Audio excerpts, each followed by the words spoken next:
l'encourager, le féliciter et lui dire que moi, personnellement, je n'ai pas le courage d'écrire un livre.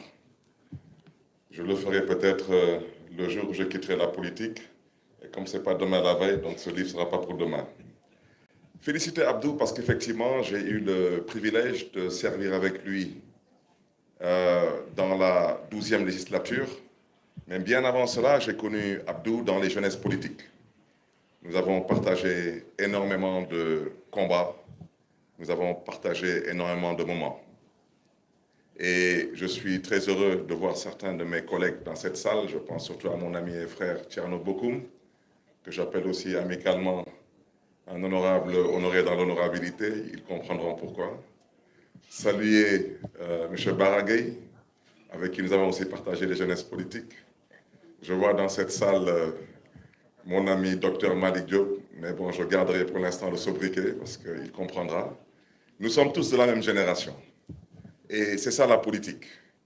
Pour nous, la politique, ce n'est pas de l'animosité, ce n'est pas de la haine, ce n'est pas de la rancune.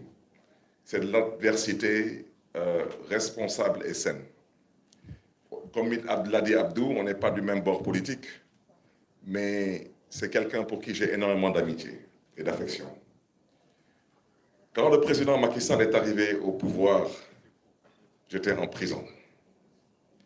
Et j'ai à un moment donné appelé Abdou, il n'était pas encore député.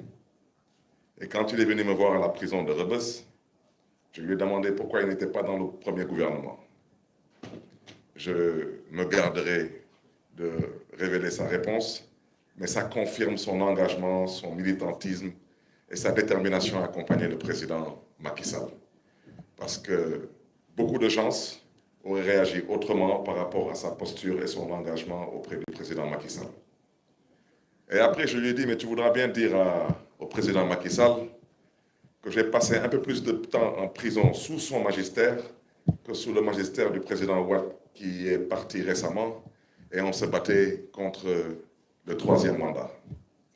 Et je l'en remercie parce qu'il fait partie de ceux qui ont eu à sensibiliser le président Macky Sall pour qu'il comprenne que j'étais en prison pour des raisons politiques et pas autres. Et que donc, pour ces mêmes raisons, il fallait me libérer.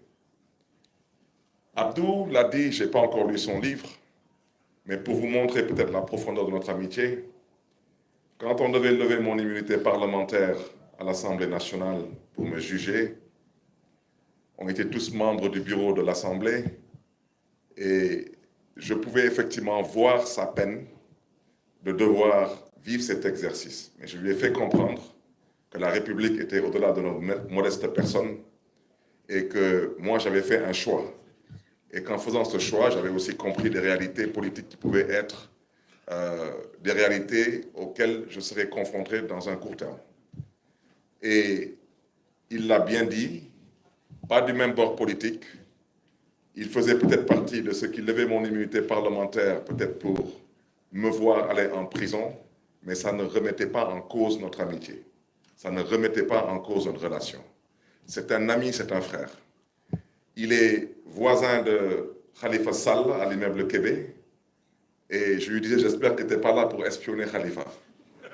Et chaque fois que je passe voir Khalifa, parce qu'ils sont totalement collés sur le même palier, je passe le voir chez lui, avec son épouse, le taquiner, échanger avec lui, et je continue mon chemin. Aujourd'hui, nous sommes ensemble dans la 14e législature, pas du même bord politique, et même la dernière fois à l'Assemblée nationale, quand on se cognait, je disais à des amis, je dis, bon, tapez sur tout le monde, mais pas sur Abdou, parce que c'est mon frère. Donc vraiment, Abdou, je te félicite, je t'encourage, te dire tout le plaisir que j'ai à être aujourd'hui à tes côtés. Je salue ta famille biologique, ta famille politique. Et Dieu qui est maître de nos destins, que Dieu te garde et que Dieu te bénisse, je te remercie, mon cher.